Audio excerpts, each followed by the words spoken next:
Tick, tick, boom. Should you see it? And should an actor that's in a movie musical ever be considered for an Academy Award? Let's find out.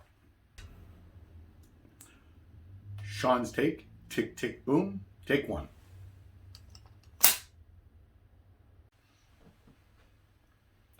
Tick, tick, boom is a Netflix original movie directed by Lin-manuel Miranda from the production offices of Imagine Entertainment, which is Ron Howard and Brian Glazier's production company, and stars Andrew Garfield as Jonathan Larson, the real-life playwright who brought us the play Rent. Tick, tick, boom takes place the week of his 30th birthday, and that led up to the workshop of his first play, which was called Superbia, S-U-P, Superbia. It was a futuristic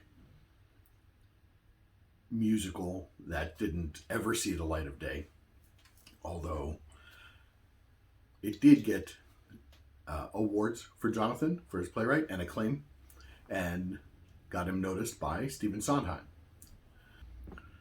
So any of you familiar with the musical Rent will know the popular song Seasons of Love tells us that there's 525,600 minutes in a year. 525,600 minutes.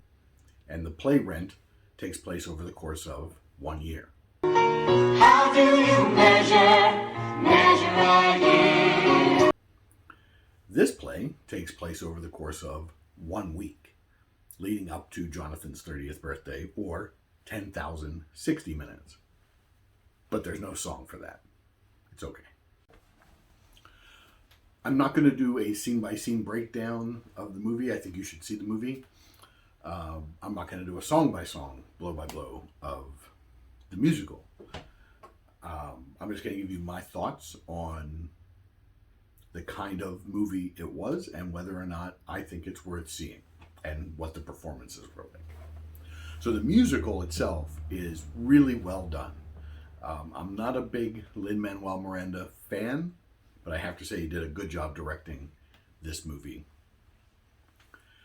There's a scene in the Moondance Diner, which sadly doesn't exist anymore. Doesn't exist in Soho anymore. Where the wall of the diner opens up to the street, and the musical number, which is the song called Sunday, spills out into the street, and it's a big lavish production. And as it turns out, it's an homage or an homage to Sunday in the Park with George's opening number, written by Stephen Sondheim, who is Jonathan Larson's hero.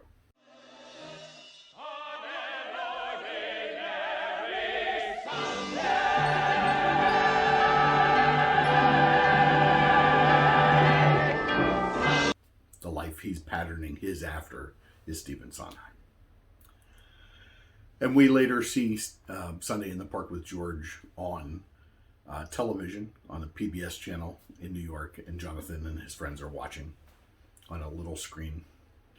But the number Sunday is actually about the Sunday brunch crowd coming to the diner. And the song Sunday in this movie has cameos from many, many legends from Broadway. Some you'll recognize, some you might need pointed out. In my next video, I will be going over all of the cameos that you missed in Tick, Tick, Boom. So stick around for that. Maybe go ahead and hit the subscribe and notification button so you'll be notified when that video comes out, because there are a lot of them. And I'll let you know in that video which one is the absolute best cameo of all time. Back to Tick, Tick, Boom. That number is one of the biggest numbers in the show, and rightfully so, about the Sunday brunch crowd at the Moondance Diner. There are also a lot of cameos in the musical workshop that Jonathan Larson goes to, and we see them critiquing numbers, musicals being brought to them for editing. Should you see Tick, Tick, Boom?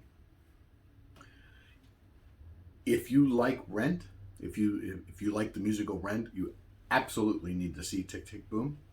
If you like musicals at all, you should see Tick, Tick, Boom. Tick, Tick, Boom, I think, is one of the best movie musicals, live action movie musicals in years. And the performances are superb. Absolutely well cast. The performances don't take you out of the show at all. I think Lin-manuel Miranda did a good job directing Tick, Tick, Boom. There are a few pacing issues in the movie, I think due to his inexperience. But it doesn't hurt the movie at all. The movie does move on at a pretty good pace.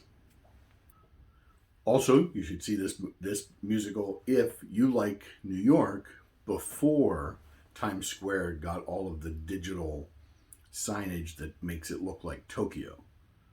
You know, in 1991 New York, it still looked like New York. It still had the unique character that was New York of that time. As far as the performances, everybody, top to bottom, in this show was really well cast, and everybody did a fantastic job. Notably, Joshua Henry, Judith Light, and Vanessa Hudgens are really, really good. And Vanessa Hudgens plays the character that sings the song in the workshop that gets Jonathan noticed by Stephen Sondheim. And Alexandra Shipp, who plays Susan, Jonathan Larson's girlfriend. But she did a really good job with Susan and all of the layers that are Susan being in love with an artist and understanding that he's an artist, but trying to move towards a life. Susan is a dancer who, after an injury, never quite got back to Broadway caliber, and is becoming a teacher and is in the process of letting go of her auditioning theater and just becoming a teacher. Jonathan doesn't want to let go yet. He thinks he's late. He's almost 30 years old. It's the week leading up to his 30th birthday. And Stephen Sondheim had his first musical at 27. So Jonathan thinks he's 3 years behind. Sadly, Superbia never sees the light of day. It does get performed in the workshop. There are no real recordings of it in real life. It never got a run off Broadway or on Broadway. But it did lead to Jonathan writing Tick, Tick, Boom, which was a one-man rock monologue that then, after Jonathan's death, was adapted to a 3-person show with a band on stage. As a matter of fact, Lin-manual Miranda played Jonathan Larson in Tick, Tick, Boom on stage. And then it's been adapted to a full musical movie for Netflix. So the other two actors I'm mentioning, Robin DeJesus, who plays Jonathan's best friend, is incomparable. He has a couple of nice numbers, but the actor just did a wonderful job all the way through, with some difficult story matter. I don't want to give too many things away because I do think you should see this movie. Well worth the time. And I think Robin DeJesus's performance is worthy of an Academy Award nomination for actor in a supporting role. This brings us to Andrew Garfield as Jonathan Larson. Andrew Garfield was absolutely meant to play Jonathan Larson. If you ever see a picture of Jonathan Larson and Andrew Garfield, you can see why he was considered to be cast. Beyond that, though, Andrew Garfield was perfect in this role. His voice is very well suited for the material he's singing, and his acting chops are good enough to handle the complexities that are an artist struggling with both his career, his relationships, his friends, his parents, his money, his job, and it's all sort of rolled up into this 1 week that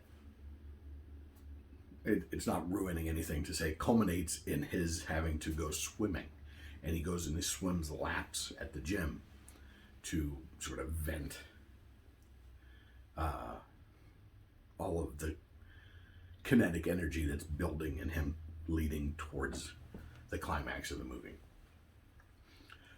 I not only think that Andrew Garfield should be nominated for an Academy Award for actor in a leading role, I think he should win. The last time an actor won an Academy Award for a musical in a lead role, Best Actor, was 1964 when Rex Harrison won for My Fair Lady. We're due. I'm going to do an entire video on actors in musicals because I stumbled on that because of this movie, and there's enough material there that I think it's kind of interesting who won for what and who they won up against. So again, if you're interested in that, click the subscribe button, hit the notification so the YouTube lets you know when I post that video. It won't be long. I'm going to work on it as soon as I'm done with this one. In what can only be described as tragedy, Jonathan Larson died of an aortic aneurysm the day before previews started for Rent, so he never got to see his play produced. And he doesn't know the impact he's had on Broadway and American musicals. So, Tick, Tick, Boom. Absolutely see this movie. It's worth the time. It's fun. It's a reminder of what life was like in the early 90s. And that's Sean's take. Tick, Tick, Boom. Jonathan Larson, rest in peace. That's a wrap.